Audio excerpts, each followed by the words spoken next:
بسم الله الرحمن الرحيم الحمد لله رب العالمين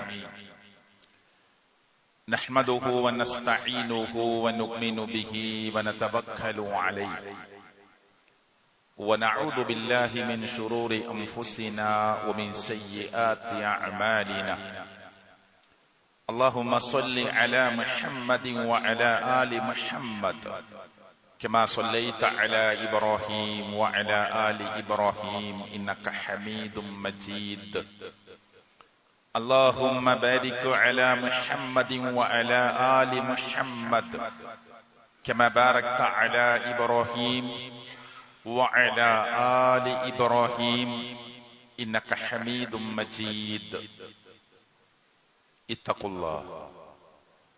الله حيثما كنتم أعوذ بالله من الشيطان الرجيم يا أيها الذين آمنوا اتقوا الله حق تقاته ولا تموتن إلا وأنتم مسلمون ആദരണീയരായ മുഅ്മിനീങ്ങളെ, സർവശക്തനായ അല്ലാഹുവിനെ സൂക്ഷിച്ച് ജാഗ്രത പാലിക്കേണ്ട സ്ഥലത്ത് ശ്രദ്ധയും ജാഗ്രതയും പാലിച്ച് കഴിവിന്റെ പരമാവധി നല്ല മുഅ്മിനായി, മുസ്ലിമായി, മുവഹ്ഹിദായി, മുസ്ലിഹായി ജീവിക്കാൻ ഈ മിമ്പറിൽ കയറി നിൽക്കുന്ന ഞാനും നിങ്ങളുമൊക്കെ പരിശ്രമിക്കണമെന്ന് എന്നോടും നിങ്ങളോടും ഓർമ്മപ്പെടുത്തുകയാണ്, വസിയ്യത്ത് ചെയ്യുകയാണ്. ധാരാളം കേൾക്കുന്നു നമ്മളെപ്പോലെ കേൾക്കുന്നവർ ഒരുപക്ഷെ വേറെ ഒരു മതവിഭാഗവും ലോകത്തില്ല. മതം ധാരാളം കേൾക്കുന്നവരാണ് മുസ്ലിങ്ങൾ. കേൾക്കുന്നതിനനുസരിച്ച് പ്രവർത്തിക്കാൻ തയ്യാറാവുക എന്നതാണ് നമ്മൾ ചെയ്യേണ്ട പ്രധാനപ്പെട്ട കാര്യം. ഒരു മുഅ്മിനിന്റെ മുന്നിലേക്ക്, ഒരു മുസ്ലിമിന്റെ മുന്നിലേക്ക് ഒരു പ്രഭാതം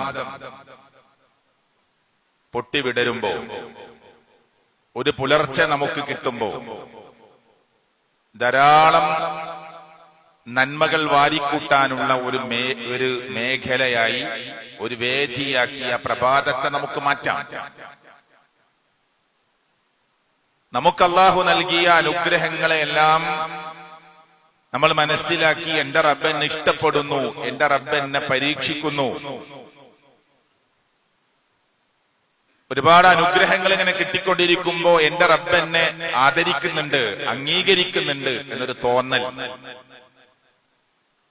കുറച്ച് പ്രയാസങ്ങളും കഷ്ടപ്പാടുകളും ബുദ്ധിമുട്ടുകളും ഒക്കെ ജീവിതത്തിലേക്ക് വരുമ്പോ എന്റെ റബ്ബ് എന്നെ അവഗണിച്ചിരിക്കുന്നു, നിന്ദിച്ചിരിക്കുന്നു എന്നൊരു തോന്നൽ. ഇതൊക്കെ നമ്മുടെയൊക്കെ ഹൃദയത്തിലൂടെ കടന്നു പോകുന്നുണ്ടോ എന്ന് നമ്മൾ ഗൗരവമായി ആലോചിക്കണം. നമുക്കൊക്കെ അറിയുന്ന സൂറത്തുൽ ഫജ്റിലെ ഏതാനും ആയത്തുകൾ ഞാൻ വേഗത്തിൽ പറയാം. ഫഅമ്മൽ ഇൻസാനു ഇദാ മബ്തലാഹു റബ്ബുഹു ഫഅക്റമഹു വനഅമഹു ഫയഖൂലു റബ്ബി അക്റമൻ. അക്റമനി, എന്നെ അക്റമൻ. എന്താണ് അള്ളാഹു അവിടെ പറഞ്ഞത്? ഒരു മനുഷ്യനെ അള്ളാഹു പരീക്ഷിക്കുകയാണ്. റബ്ബുഹു, അവന്റെ റബ്ബാണ് പരീക്ഷിക്കുന്നത്.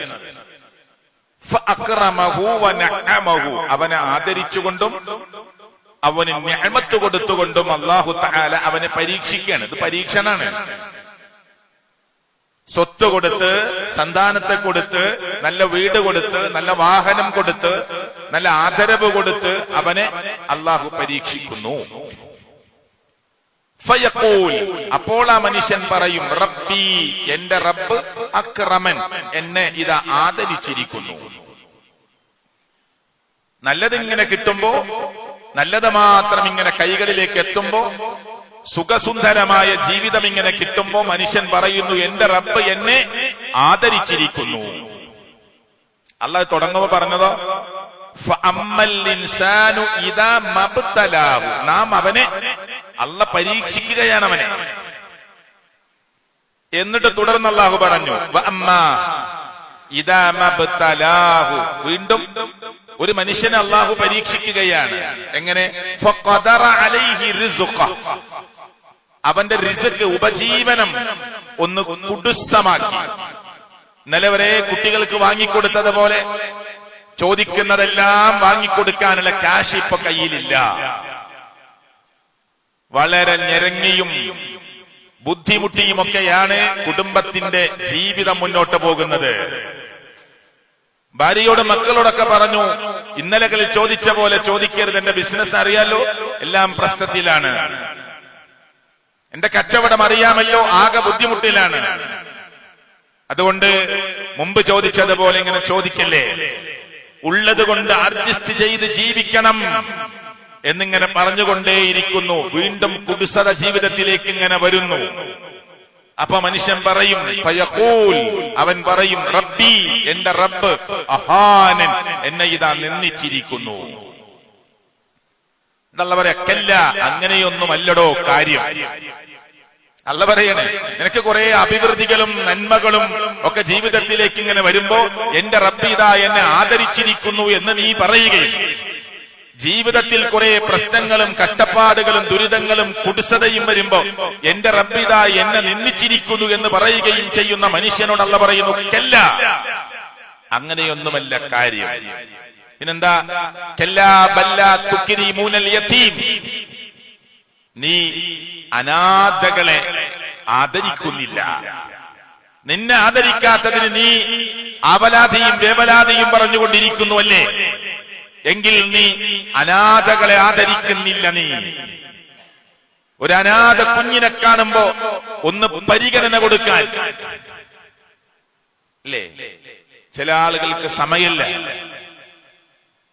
നമ്മുടെ മക്കളെ ഇങ്ങനെ വാരി പുണരുമ്പോ വേണ്ടതും വേണ്ടാത്തതും വാങ്ങിക്കൊടുത്ത് ജീവിതത്തിന്റെ ക്രമത്തിൽ നിന്ന് ദൂർത്തിലേക്ക്, ദുർവ്യയത്തിലേക്ക്, നമ്മുടെ വീടിന്റെ മുറ്റത്തും വീടിന്റെ ഉള്ളറകളിലും പൊങ്ങച്ചത്തിന്റെയും ഗർവിന്റെയും ദൂർത്തിന്റെയും ഒക്കെ അടയാളങ്ങൾ ഇങ്ങനെ നിറഞ്ഞു നിൽക്കുമ്പോ അയൽപ്പക്കത്ത് താമസിക്കുന്ന അനാഥ മക്കളെ കാണാതെ പോകുന്നവർ, തന്റെ നാട്ടിൽ താമസിക്കുന്ന അനാഥ മക്കളെ കേൾക്കാതെ പോകുന്നവർ അല്ല പറയാ, നീ അനാഥ മക്കളെ ആദരിക്കുന്നില്ല. ولا تحاضون على طعام مسكين ولا تحاضون على طعام المسكين, മിസ്കീനിന്റെ ഭക്ഷണത്തിന്റെ കാര്യത്തിൽ നീ പ്രോത്സാഹനം നൽകുന്നുമില്ല. കൊടുക്കണ്ട നിനക്ക് കഴിയില്ലെങ്കിൽ, കൊടുക്കണ്ട നിനക്ക് കഴിയില്ലെങ്കിൽ. ഇവിടെ അല്ലാഹു പ്രയോഗിച്ച വാക്കെന്താ? വലാ തഹാദൂന അലാ തുആമിൽ മിസ്കീൻ, പാവപ്പെട്ടവന്റെ ഭക്ഷണ വിഷയത്തിൽ നീ പ്രോത്സാഹനം നൽകുന്ന പോലുമില്ല. കൊടുക്കുന്നില്ല എന്നല്ല പറഞ്ഞത്, എല്ലാവർക്കും കൊടുക്കാൻ കഴിയണമെന്നില്ല. പക്ഷെ പ്രോത്സാഹനം കൊടുക്കാൻ ഒരു പാവപ്പെട്ടവനും കഴിയും.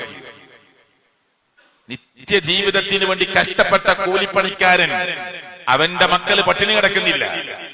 അവിടുത്തെ ഒരു നിത്യരോഗിയുണ്ട്, അധ്വാനിച്ചു കൊണ്ടുവരാൻ ആരുമില്ല, ആ വീട്ടിലേക്ക് ഭക്ഷണം എത്തിക്കാൻ ഒരു താങ്ങില്ല. എങ്കിൽ കഴിവുറ്റവനോട്, സാമ്പത്തിക ശേഷിയുള്ളവനോട്, സക്കാത്ത് കമ്മിറ്റിയോട്, സ്വതക്ക കൊടുക്കാൻ കഴിവുള്ളവനോട്, ആ മനുഷ്യന്റെ അഭിമാനത്തെ പിച്ചി ചീന്താതെ രഹസ്യമായി വിവരം അവിടെ എത്തിച്ച് ആ മനുഷ്യന് ഭക്ഷണം എത്തിക്കുവാനുള്ള ഏർപ്പാട് ചെയ്താൽ നീ ആ വിഷയത്തിൽ പ്രോത്സാഹനം ചെയ്യുന്നവനാണ്. മുമ്പെപ്പോഴോ എന്തോ വാക്ക് പറഞ്ഞ് തെറ്റിയിട്ടുണ്ട് ആ കുടുംബത്തോട്, എന്തോ ഒരു വാക്കിന് തെറ്റിപ്പോയതാണ്. അതിന്റെ പേരിൽ ഓം ബുദ്ധിമുട്ടി കിടക്കുമ്പോഴും മിണ്ടണില്ല ആരോട്. കുറച്ച് കിടക്കട്ടെ അവിടെ, ഒന്ന് പാഠം പഠിക്കട്ടെ അവൻ. നിന്നെയും പഠിപ്പിക്കുമല്ല പാഠം. ശരിക്കോർക്കണം, ഈ ലോകത്തെ എല്ലാ മനുഷ്യരും ഒരേ കാറ്റഗറൈസിലല്ല, അല്ലല്ലോ, വ്യത്യസ്തരാണ്. ബുദ്ധിയിലും വിവേകത്തിലും കഴിവിലും എല്ലാറ്റിലും മനുഷ്യൻ വ്യത്യസ്ത തട്ടിലാണ്. ആരാണ് തട്ടിലാക്കിയത്? നമ്മളാരുമല്ല, അള്ളാഹുവാണ്. ജന്മനാ ബുദ്ധിയില്ലാത്ത മക്കൾ ഈ ഭൂമിയിലേക്ക് പറന്നു വീഴുന്നുണ്ട്. ആരാ അവരെ അങ്ങനെ ആക്കിയത്? അള്ളയാണ് പരീക്ഷിക്കുകയാണ് ആ കുടുംബത്തെ. അല്ലേ? കാലിന് ഒരു പ്രശ്നം സംഭവിച്ചവന്, കേൾവിക്ക് പ്രശ്നം സംഭവിച്ചവന്, കണ്ണിന് പ്രശ്നം സംഭവിച്ചവന്, കാഴ്ച ശക്തിയില്ലാത്തവന്, കൈകാലുകൾക്ക് വൈകല്യം സംഭവിച്ചവന്, അതൊക്കെ വെച്ച് പരിഹാസത്തിന്റെ പേരിട്ട് വിളിക്കുന്നവർ, നീ നേരെ രണ്ട് കാലിൽ ചാടിയും ഓടിയും നടക്കുമ്പോ നിന്നെ അതുപോലെ ഒന്ന് ഇരുത്താൻ അല്ലാഹുവിന് സെക്കൻഡുകൾ ആവശ്യമില്ല. ഓർക്കണം.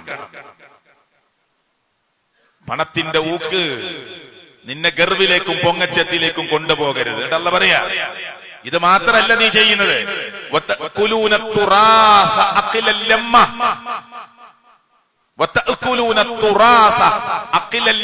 പാരമ്പര്യമായി പൈതൃകമായി കിട്ടിയ സ്വത്ത് തിന്നുകൊണ്ടേയിരിക്കുകയാണ്. ചില ആളുകൾക്ക് പ്രത്യേകിച്ച് പണിയൊന്നുമില്ല.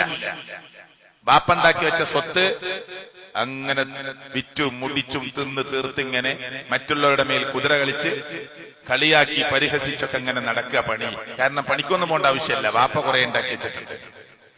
പാരമ്പര്യമായിട്ട് കിട്ടിയ പൈതൃകമായി കിട്ടിയ സ്വത്തൊക്കെ തിന്ന് അതിലിങ്ങനെ ഗർവും പൊങ്ങച്ചൊക്കെ നടിച്ച് ഞങ്ങൾ പണ്ടേ അറിയപ്പെട്ട ഫാമിലിയാന്ന് പറഞ്ഞ് ആളുകളൊക്കെ ഇങ്ങനെ ഇൻസൾട്ട് ചെയ്ത്, ഇതൊക്കെ വലിയൊരു ഒരിക്കലും തീർന്നു പോകാത്ത, ആ വറ്റിപ്പോകാത്ത, നശിച്ചു പോകാത്ത, എന്നെന്നും ശാശ്വതമായി നിൽക്കുന്ന എന്തോ ഒന്നാണ് എന്റെ കുടുംബത്തിലുള്ളത് എന്ന ദാഠ്യം നിനക്കുണ്ടെങ്കിൽ അത് വേണ്ട. അതാക്കല്ല, വേണ്ട കേട്ടോ. നിന്നെ ഇങ്ങനെ ആക്കിയതും അപ്പുറത്തൻ ഒരു നേരത്തെ ഭക്ഷണത്തിന് വേണ്ടി ഒരു മനുഷ്യന്റെ മുമ്പിൽ കൈനീട്ടുന്നവനായി മാറിയതും അള്ളാഹു കാണുന്നുണ്ട്. റബ്ബ് പരീക്ഷിക്കുകയാണ്. അതുകൊണ്ട് ആവശ്യമില്ലാത്ത വർത്തമാനവും ഗർവും പൊങ്ങച്ചവും ജീവിത രീതിയും വേണ്ട.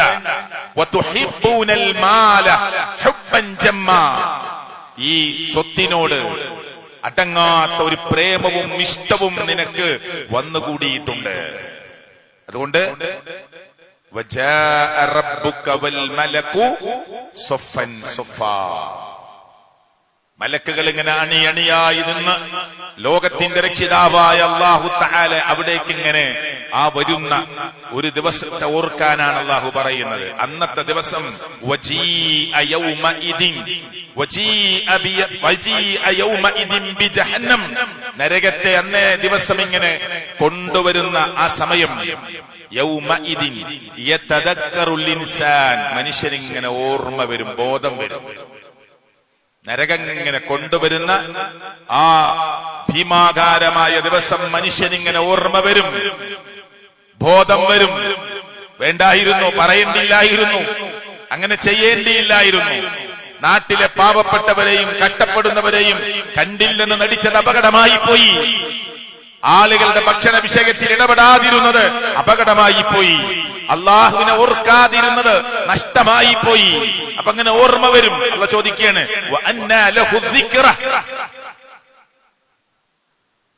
ഇപ്പൊ എവിടുന്ന സത്യത്തിൽ ഓർമ്മ വന്നത്? വന്നിട്ട് എന്താ കാര്യം?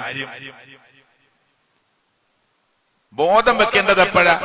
ഇപ്പൊ ഈ മിമ്പറിൽ നിന്ന് കാര്യങ്ങൾ ഇങ്ങനെ പറയുമ്പോ ഇത് എന്നെ കുറിച്ചാണോ പറയുന്നത്? എന്റെ അയൽവാസികളോട് എന്റെ പെരുമാറ്റം എങ്ങനെ? എന്റെ നാട്ടിലെ പാവപ്പെട്ടവരോട് എന്റെ പെരുമാറ്റം എങ്ങനെ? റേഷനരിയിൽ മാത്രം ജീവിച്ചു പോകുന്നവർ, അങ്ങനെയൊന്നും ഇപ്പൊ കഷ്ടപ്പാടില്ല. ഉണ്ട് സുഹൃത്തുക്കളെ, നമ്മൾ അന്വേഷിക്കണം. റേഷനരിയിൽ മാത്രം അരി റേഷൻ കടയിൽ നിന്ന് കിട്ടുന്നുണ്ട്, അതിലേക്ക് എന്തെങ്കിലുമൊക്കെ ഒന്ന് വാങ്ങണ്ടേ എന്ന് ചോദിക്കുന്നവരെ എത്ര പേരെ കാണിച്ചു തരണം നിങ്ങൾക്ക്? കഷ്ടപ്പെടുന്നവരില്ല, ഉണ്ട്. നമ്മൾ അന്വേഷിക്കുന്നില്ല, നമ്മൾ ആരായുന്നില്ല.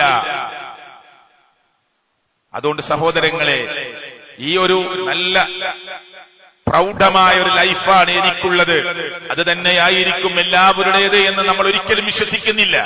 എന്നാൽ മറ്റൊരാളുടെ ലൈഫിനെ കുറിച്ച്, വേവലാദികളെ കുറിച്ച്, ആവലാദികളെ കുറിച്ച് അന്വേഷിക്കാൻ നമുക്ക് സമയമില്ലെങ്കിൽ, അല്ലാഹ് പറയണം, അന്നത്തെ ദിവസം യഖൂലു യാ ലൈതനി ഖദ്ദംതു ലിഹയാതി, ഈ ജീവിതത്തിന് വേണ്ടി മുൻകൂട്ടി ഒന്ന് ഒരുങ്ങിയിരുന്നെങ്കിൽ, റെഡിയാക്കി വച്ചിരുന്നെങ്കിൽ എത്ര നന്നായിരുന്നേനെ എന്ന് ആലോചിക്കുന്ന ഒരു ദിവസം വരാനുണ്ട് എന്ന് സർവശക്തനായ അല്ലാഹു പരിശുദ്ധ ഖുർആനിലൂടെ. ഇത് നമുക്ക് അറിയുന്ന ആയത്തുകളാ. ഫഅമ്മൽ ഇൻസാനു ഇദാ മബ്തലാഹു റബ്ബുഹു فأكرمه ونعمه فيقول ربي أكرمن وأما إذا ما ابتلاه فقدر عليه رزقه فيقول ربي أهانن كلا بل لا تكرمون اليتيم ولا تحاضون على طعام المسكين وتأكلون التراث أكلا لما وتحبون المال حبا جما. ഈ ആയത്തുകളൊക്കെ നമുക്ക് അറിയുന്നതാണ്. അതിന്റെ അർത്ഥശകലമാണ് ഞാൻ നിങ്ങളുടെ മുമ്പിൽ വെച്ചത്. അവിടെ സഹോദരങ്ങളെ, നമ്മൾ നമുക്ക് വേണ്ടി ആദ്യം കോപ്പൊരുക്കുക. അത് കുറച്ച് സ്വാർത്ഥത ഉണ്ട്. എന്റെ പരലോകം, എന്റെ ഖബർ, സ്വാർത്ഥത ഉണ്ട്. എല്ലാവരും റെഡിയാവുന്നില്ലെങ്കിൽ എന്നാ പിന്നെ ഞാനും റെഡിയാവുന്നില്ല എന്ന് പരലോക വിഷയത്തിൽ ആലോചിച്ച് നിൽക്കാൻ സമയമില്ല. ഒരു ടൂറിലൊക്കെ അങ്ങനെ തീരുമാനിക്കാം, ഓലൊന്നില്ലെങ്കിൽ ഞാനില്ല.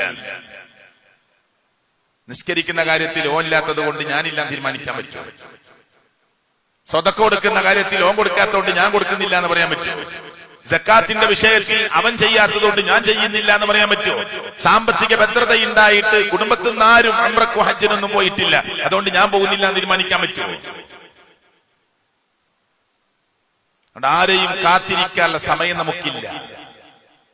ഓരോ നിമിഷങ്ങളും റബ്ബിന്റെ മുമ്പിൽ പ്രതിഫലാർഹമായ കാര്യങ്ങൾ ചെയ്ത് പ്രതിഫലം വാരിക്കൂട്ടാനുള്ള എല്ലാവിധ മേഖലകളും നോക്കേണ്ടവരാണ് നമ്മൾ. ഞാൻ തുടക്കത്തിൽ പറഞ്ഞത്, ഒരു പ്രഭാതം നമ്മുടെ മുന്നിലേക്ക് വരുമ്പോ അൽഹംദുലില്ലാഹ് അള്ളാനെ സ്തുതിക്കുകയാണ്. ഉറക്കത്തിൽ നിന്ന് എപ്പോ ഉണർന്നാലും അള്ളാനെ സ്തുതിക്കണം. പ്രഭാതത്തിൽ നമ്മൾ ഒരു 4 മണിക്ക് എഴുന്നേറ്റു, ബാങ്ക് വളരെ നേരത്തെയാണ്. ഒരു അരമണിക്കൂർ മുമ്പെങ്കിലും എഴുന്നേറ്റ് ഒരു 3 റക്അത്ത് നമസ്കരിച്ച് ആ പ്രഭാതത്തിൽ നമ്മൾ ഉണരുമ്പോ അൽഹംദുലില്ലാഹില്ലദീ യഹ്യാനാ ബഅദമാ അമാതനാ വഇലൈഹി നുശൂർ, മരിപ്പിച്ച് വീണ്ടും ഇതാ ജീവിതത്തിലേക്ക് കൊണ്ടുവന്ന റബ്ബേ നിനക്കാവുന്ന സർവസ്തുതി. ഉറക്കം ഒരു മരണമാണ്. ഉറക്കം ഒരു മരണമാണ്. ഒരു ദിവസം പ്രിയപ്പെട്ടവരെ, പെർ ഡേ 25,000 മുതൽ 45,000 ആളുകൾ വരെ ഉറക്കത്തിൽ മരിക്കുന്നു ഒരു ദിവസം. അത് ആ കണക്കൊന്ന് വായിച്ചു നോക്കി നിങ്ങൾ, സെർച്ച് ചെയ്തിട്ട്. 25,000 മുതൽ 25,000 മുതൽ 45,000 ആളുകൾ വരെ ഒരു ദിവസം ഉറക്കത്തിൽ മരിക്കുന്നു. ഞാൻ കണക്കങ്ങനെ മുന്നോട്ട് കൂട്ടി നോക്ക്. അപ്പൊ മന്തിരി എത്രയാകും? 7 ലക്ഷം മുതൽ 13.5 ലക്ഷം വരെ ആളുകൾ ഒരു മാസം ഉറക്കത്തിൽ മരിക്കുന്നു. ഒരു വർഷത്തിൽ അതിലേക്ക് കണക്കൂട്ടുമ്പോ ഒരു 90 ലക്ഷം മുതൽ 1,06,7 ലക്ഷം വരെ ആളുകൾ ഉറക്കത്തിൽ മരിക്കുന്നു. അപ്പൊ ഈ പ്രാർത്ഥിക്കുന്ന പ്രാർത്ഥനയുടെ അർത്ഥം എന്താ? ഉറക്കമാകുന്ന മരണത്തിൽ നിന്ന് രണ്ടാമത് ജീവിതം തന്ന് അനുഗ്രഹിച്ച റബ്ബേ നിനക്ക് സ്തുതി. 3 മണിക്ക് വിളിക്കാൻ പറഞ്ഞിരുന്നു, അപ്പ വിളിച്ചപ്പോ മിണ്ടുന്നില്ല. ഡോക്ടറെ അടുത്ത് എത്തിച്ചു, മരിച്ചിട്ട് 1 മണിക്കൂറായി. അറിഞ്ഞിട്ടില്ല കുടുംബം, അല്ലേ?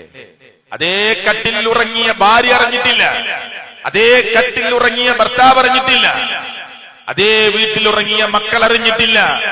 ആ ഉറക്കത്തിൽ തന്നെ മരണപ്പെട്ടു പോയിരിക്കുന്നു. അതുകൊണ്ട് ഉറക്കമാകുന്ന മരണത്തിൽ നിന്ന് ജീവിതം തന്ന റബ്ബേ നിനക്ക് സർവസ്തുതി. അങ്ങനൊരു പ്രഭാതത്തിലേക്ക് നമ്മൾ എണീക്കുമ്പോ അല്ലാഹുവേ ഒരു വല്ലാത്ത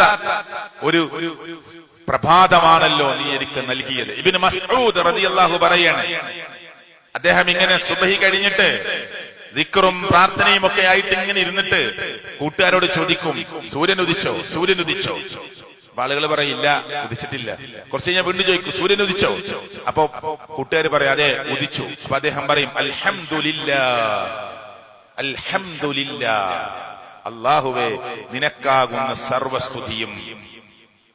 ഇന്നത്തെ ഒരു പുതിയ ദിവസത്തിലേക്ക്, ഒരു സൂര്യോദയത്തിലേക്ക് എന്നെ പ്രവേശിപ്പിച്ച റബ്ബേ നിനക്ക് സ്തുതി.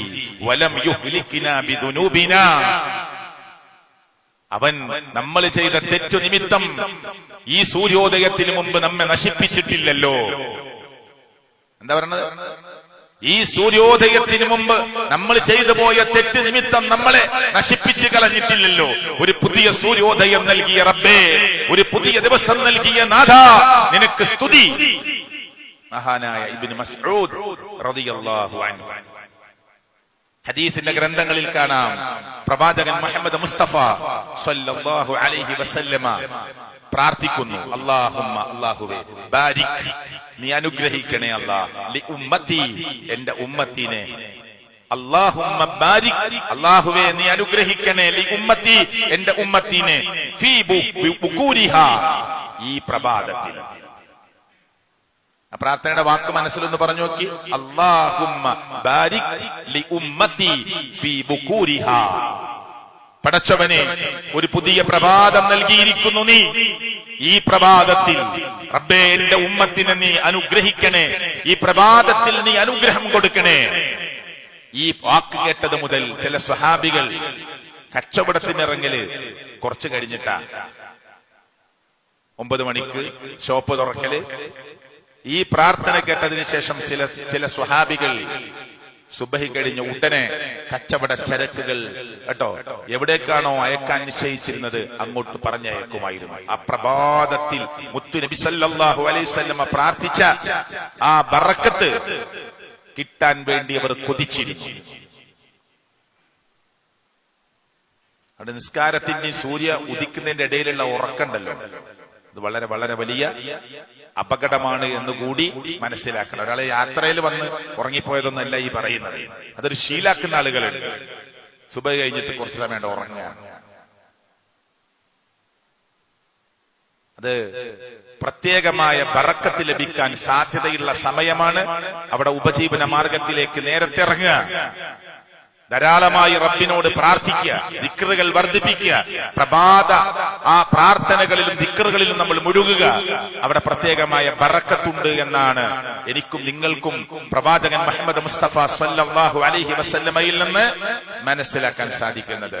എന്നിട്ട് ആ പ്രഭാതത്തിൽ നമ്മൾ ഉണർന്നു, ഈ പ്രാർത്ഥന നിർവഹിച്ചു, നേരെ സുബഹിയുടെ ജമാഅത്തിന് വേണ്ടി അള്ളാഹുവിന്റെ ഭവനത്തിലേക്ക് ഈ ജുമഅക്ക് വന്ന മുഴുവൻ പുരുഷാരത്തോട് ഞാൻ ചോദിക്കുകയാണ്, ഇന്നത്തെ സുബഹി ജമാഅത്ത് ലഭിച്ചവർ എത്ര പേരുണ്ട്?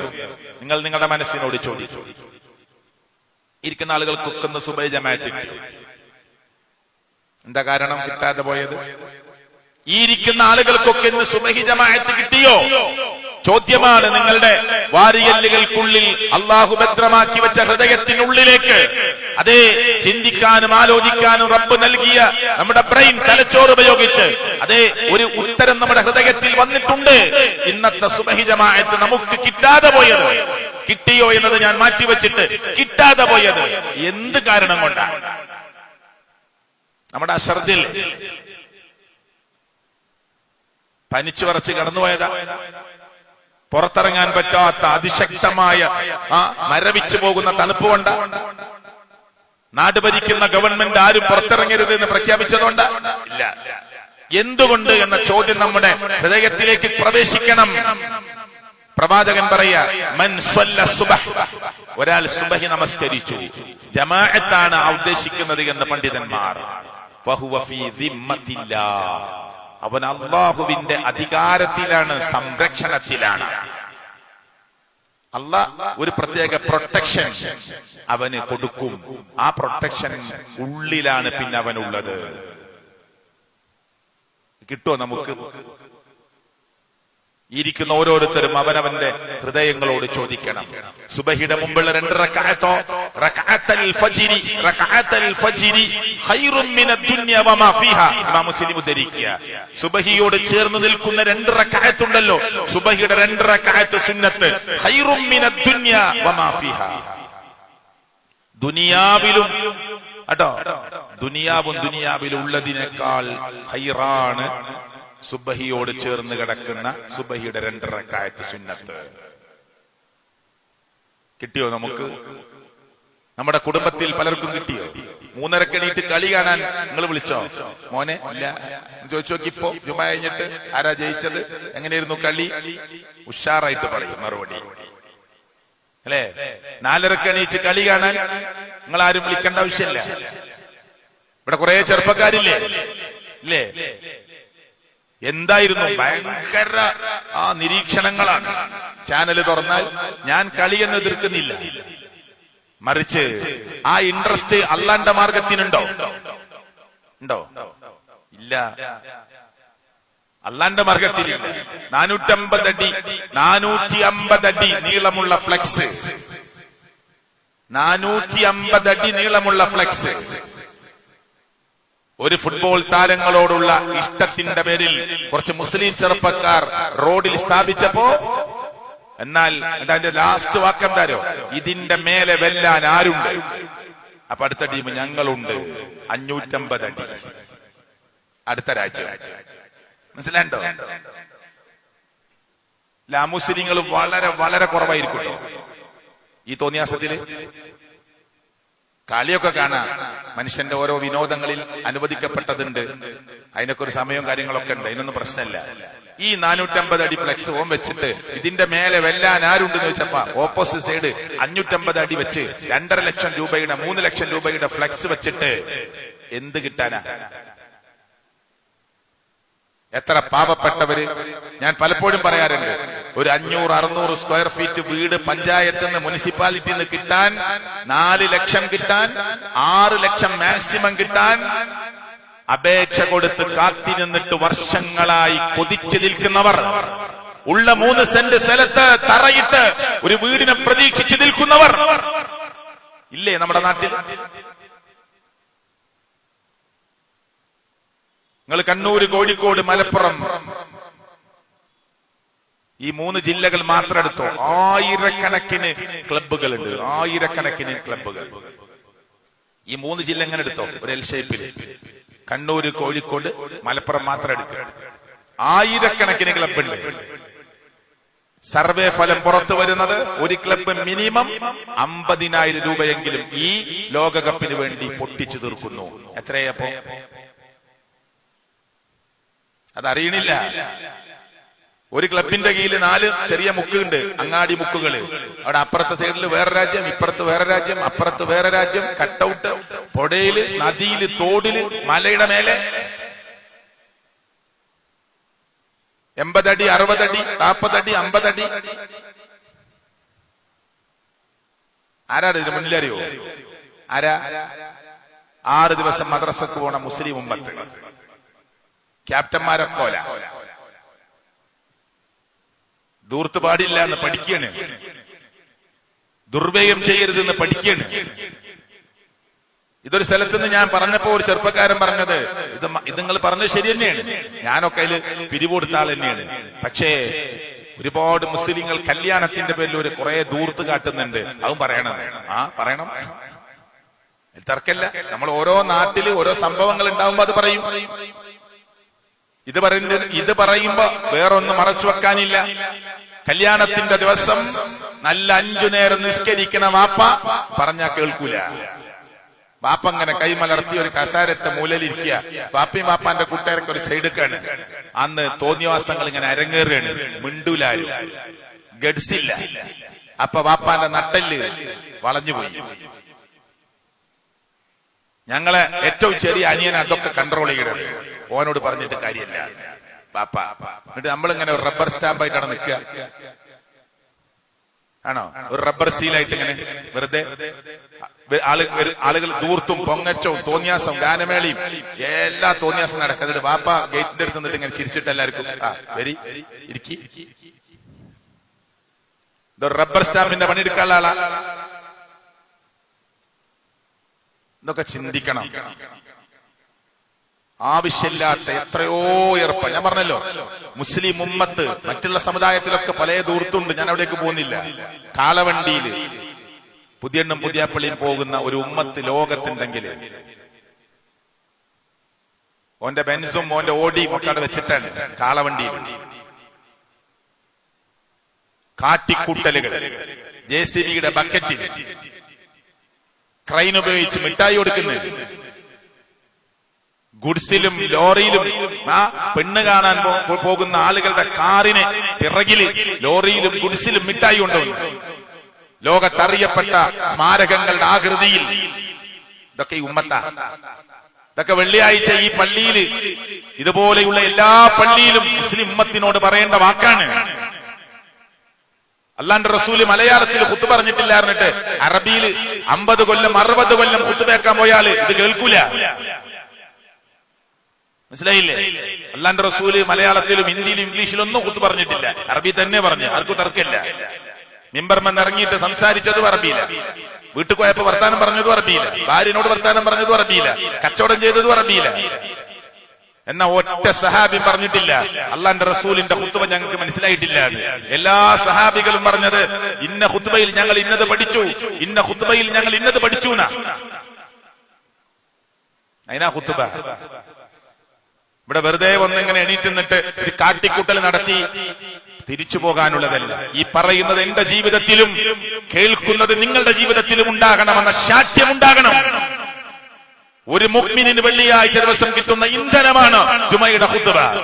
അവന്റെ മനസ്സ് മാറാൻ, അവൻ തെറ്റിപ്പോകാൻ സാധ്യതയുണ്ടെങ്കിൽ അതിൽ നിന്ന് തിരിച്ചു വിളിച്ച്, മനസ്സിനെ തിരിച്ചു വിളിച്ച്, ശരീരത്തിനെ പിടിച്ചു തിരിച്ച് ഈ നന്മയുടെ റൂട്ടിലേക്ക് കൊണ്ടുവരാനുള്ള ഓരോ വെള്ളിയാഴ്ചയും കിട്ടുന്ന ഇന്ധനമാണ്, മുഅ്മിനിന്റെ ഊർജ്ജമാണ് ജുമയുടെ ഖുത്ബ. അതുകൊണ്ട് ഇതൊരു ചടങ്ങായി കാണരുത്. അല്ലാഹു തആല ഇത് ചിന്തിക്കുന്ന ആളുകളുടെ കൂട്ടത്തിൽ, അത് മനസ്സിലാക്കുന്ന ആളുകളുടെ കൂട്ടത്തിൽ അല്ലാഹു നമ്മെ ഉൾപ്പെടുത്തുമാറാകട്ടെ. സുബഹിയുടെ മുമ്പുള്ള 2 റക്അത്ത് യാത്രയിൽ പോലും അല്ലാഹുവിന്റെ പ്രവാചകൻ സ്വല്ലല്ലാഹു അലൈഹി വസല്ലം ഒഴിവാക്കിയിട്ടില്ല. ഇബ്നുൽ ഖയ്യിം റഹിമഹുല്ലാഹ് പറയാ, അദ്കാറുസ് സബാഹ് വൽ മസാഹ്, രാവിലെയും വൈകുന്നേരവും നിർവഹിക്കുന്ന പ്രാർത്ഥനകൾ, ദിക്റുകൾ, ബിമൻസിലത്തി ദുആഇ കുല്ലമാ സാദ സുംഖുഹു ലം യതഅസ്സർ സാഹിബുഹു. രാവിലെയും വൈകുന്നേരവും നിർവഹിക്കുന്ന ആ ദിക്റുകളും പ്രാർത്ഥനകളും അത് പടയങ്കിയും പരിചയുമാണ്, അങ്കിയും പരിചയുമാണ്. അത് കട്ടികൂട്ടും തോറും അവന്റെ പടച്ചട്ട കട്ടികൂടുകയാണ്, അപകടം കുറയുകയാണ്. അവൻ എന്താ പറഞ്ഞേ?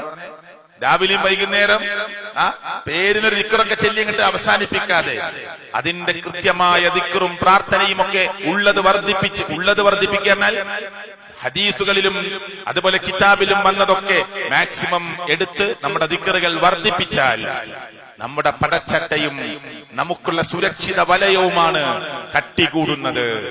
അതുകൊണ്ട് അപകടം കുറയുകയാണ് ഉണ്ടാവുക എന്ന് ഇബ്നുൽ ഖയ്യിം റഹിമഹുള്ളയെ പോലെയുള്ള ആളുകൾ വിശദീകരിക്കുകയാണ്.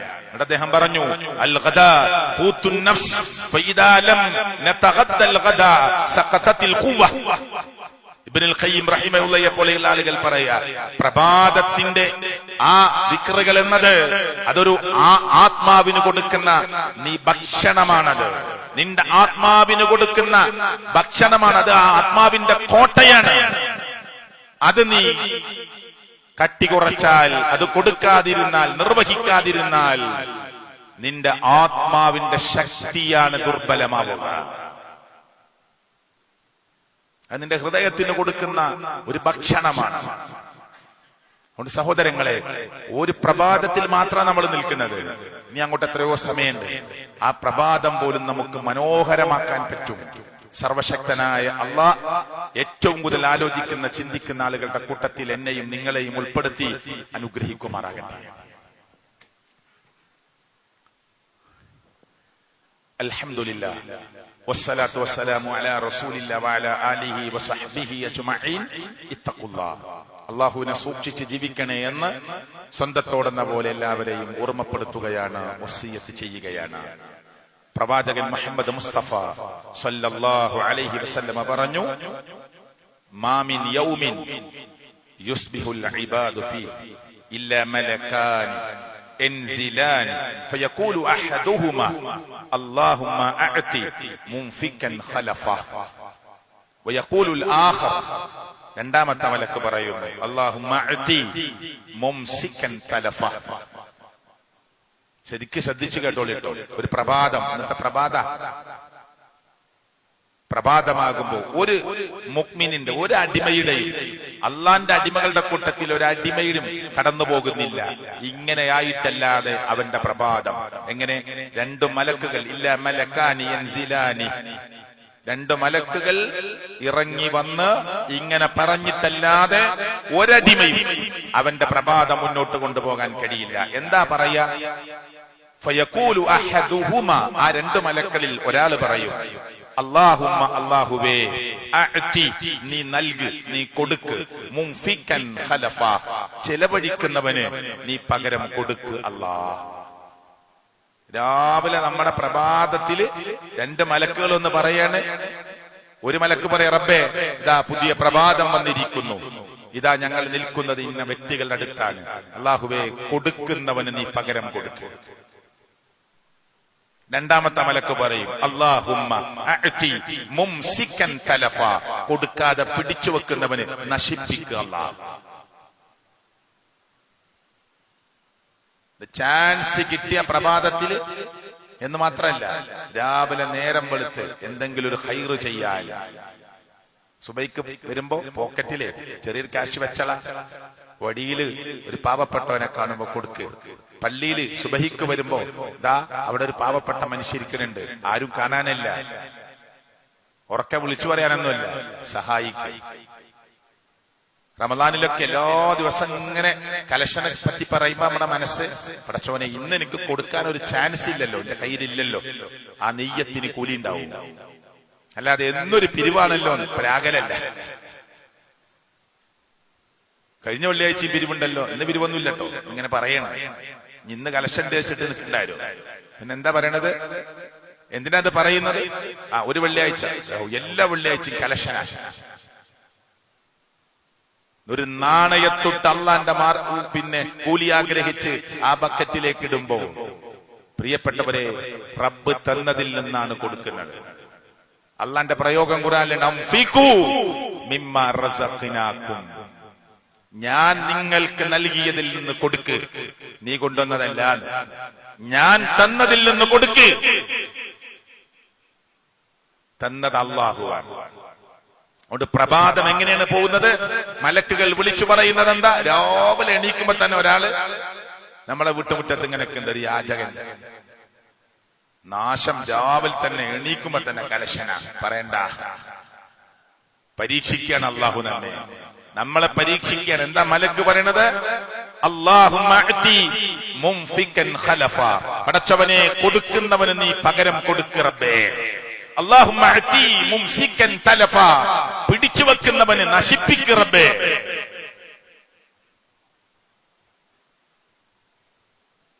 അതുകൊണ്ട് ചിന്തിക്കണം, ആലോചിക്കണം. ഇതൊക്കെ മുഹമ്മദ് റസൂൽ കരീം, നമ്മുടെ തങ്ങളായ മുത്തു നബി സല്ലല്ലാഹു അലൈഹി വസല്ലമ ഈ മുസ്ലിം ഉമ്മത്തിനെ പഠിപ്പിച്ച. അതുകൊണ്ട് മുസ്ലിങ്ങൾ കൊടുക്കുന്ന അത്ര ലോകത്താര് കൊടുക്കൂല. ഇതൊക്കെ ഒരു സത്യാണ്, വെറുതെ പറയല്ലേ. നമ്മൾ വേണ്ടതല്ല, മുസ്ലിങ്ങൾ തന്നെ പറയും. നിങ്ങളെ പള്ളിയിൽ കൊടുക്കുന്ന പോലെ, നിങ്ങൾ ചെലവഴിക്കുന്നത് പോലെ ആരും ചെലവഴിക്കൂല. എന്താ കാരണം? നമുക്കുള്ള നിയമമാണ്. നിന്റെ മുമ്പിൽ കുതിരപ്പുറത്ത് വന്നിട്ട് ഒരാൾ ഒരു 100 രൂപ തരുമെന്ന് ചോദിച്ചാൽ, ഓന്റെ കുതിരയുടെ വലിപ്പവും വർണ്ണവും അതിന്റെ വിലയൊന്നും ആലോചിക്കണ്ട, കൊടുക്കുന്ന. നല്ലൊരു ബൈക്കിലൊക്കെ വന്നിട്ട് ഒരാള് ഒരു 100 രൂപ സഹായിക്കും. അപ്പൊ നമ്മൾ ആ ബൈക്കുമ്പോ ഇങ്ങനെ നോക്കിയിട്ട് ഇതിനെന്നെ 1.5 ലക്ഷം രൂപ വില. ഓന്റെ കയ്യിൽ അപ്പം 100 രൂപ ഇല്ലാത്ത പ്രശ്നമുണ്ട്. അതിന് ഓന്റെ ബൈക്കിന്റെ വില കണക്ക് കൂട്ടിയിട്ട് കാര്യമില്ല. കൊടുക്കാനാ പറഞ്ഞു നമ്മളോട്. ഇനി കൊടുക്കാൻ നമുക്ക് കഴിയില്ലേ? നല്ല വാക്ക് പറ. ആട്ടി ഓടിക്കല്ലേ, ആട്ടി ഓടിക്കല്ലേ. ഇത് പഠിപ്പിച്ച ഒരു മതം ലോകത്ത് ഏതാണുള്ളത്? ഇത് പഠിപ്പിച്ച ഒരു മതം ലോകത്ത്, മിസ്കീനും ഫക്കീറിനെയും നിങ്ങൾ തിരിച്ചറിയണേ എന്ന് പഠിപ്പിച്ച മതം ലോകത്ത് വേറെ ഏതുണ്ട്? ഫക്കീർ എന്ന് പറഞ്ഞാൽ എല്ലാവർക്കും അറിയാം. കുർബയിൽ ആരാണ് ഫക്കീർ? അയാള് പാവപ്പെട്ട ഒരു മനുഷ്യനാണ്, എല്ലാവർക്കും അറിയും, ചിലപ്പോ എല്ലാവരും സഹായിക്കുന്നുണ്ടാവും. മിസ്കീൻ ആരോടും പറയില്ല, നല്ല ഇസ്തിരിയിട്ട കുപ്പായിട്ട് വന്നിട്ടുണ്ടാവും, നല്ല ചെരുപ്പിട്ടിട്ടുണ്ടാവും, ഉള്ളതൊക്കെ തുടച്ച് മിനുക്കി ആരും കാണാതെ തുന്നി ചേർത്ത് അഭിമാനിയായി നടക്കുന്നുണ്ടാവും. മിസ്കീൻ ആരോടും പറയില്ല. പക്ഷെ വീടിന്റെ ഉള്ളറയിൽ ചെന്ന് നോക്കുമ്പോ ഒരു നേരത്തെ ഭക്ഷണത്തിന് പോലും വകുപ്പില്ലാതെ കണ്ണുനീർ തുടച്ച് മക്കളോട് ആരോടും മിണ്ടണ്ട, പാപ്പ എന്തെങ്കിലും പരിഹാരം ഉണ്ടാക്കുമെന്ന് പറഞ്ഞ് അഭിമാനം കാത്തു സൂക്ഷിക്കുന്ന മിസ്കീനിനെ പള്ളിയിലെ സക്കാത്ത് കമ്മിറ്റി കണ്ടെത്തണം. അതാ ഡ്യൂട്ടി, മിസ്കീനെ കണ്ടെത്തണം.